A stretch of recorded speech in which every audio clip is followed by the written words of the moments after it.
Don't miss your plane, Bernard. This whole operation depends upon the timing.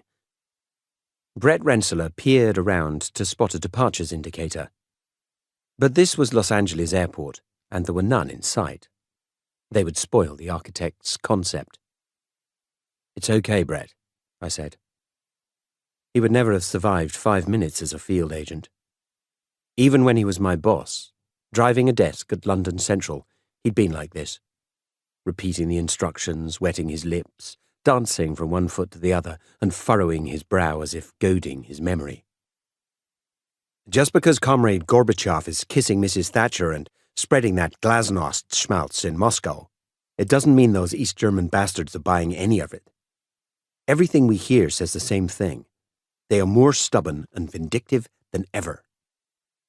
"It'll be just like home," I said. Brett sighed. "Try and see it from London's point of view," he said with exaggerated patience. "Your task was to bring Fiona across the wire as quickly and quietly as possible. But you fixed it so your farewell performance out on that Autobahn was like the last act of Hamlet. You shoot 2 bystanders, and your own sister-in-law gets killed in the crossfire." He glanced at my wife Fiona, who was still recovering from seeing her sister Tessa killed. "Don't expect London Central to be waiting for you with a gold medal, Bernard." He'd bent the facts, but what was the use of arguing? He was in one of his bellicose moods, and I knew them well.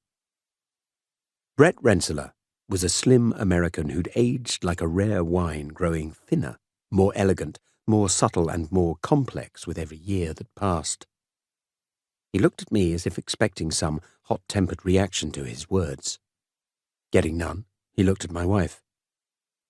She was older too, but no less serene and beautiful. With that face, her wide cheekbones, flawless complexion and luminous eyes, she held me in thrall as she always had done. You might have thought that she was completely recovered from her ordeal in Germany. She was gazing at me with love and devotion, and there was no sign she'd heard Brett. Sending me to do this job in Magdeburg was not Brett's idea. I'd caught sight of the signal he sent to London Central, telling them that I was no longer suited to field work, particularly in East Germany. He'd asked them to chain me to a desk until pension time rolled round. It sounded considerate, but I wasn't pleased. I needed to do something that would put me back in operations. That was my only chance of being promoted and getting a senior staff position in London.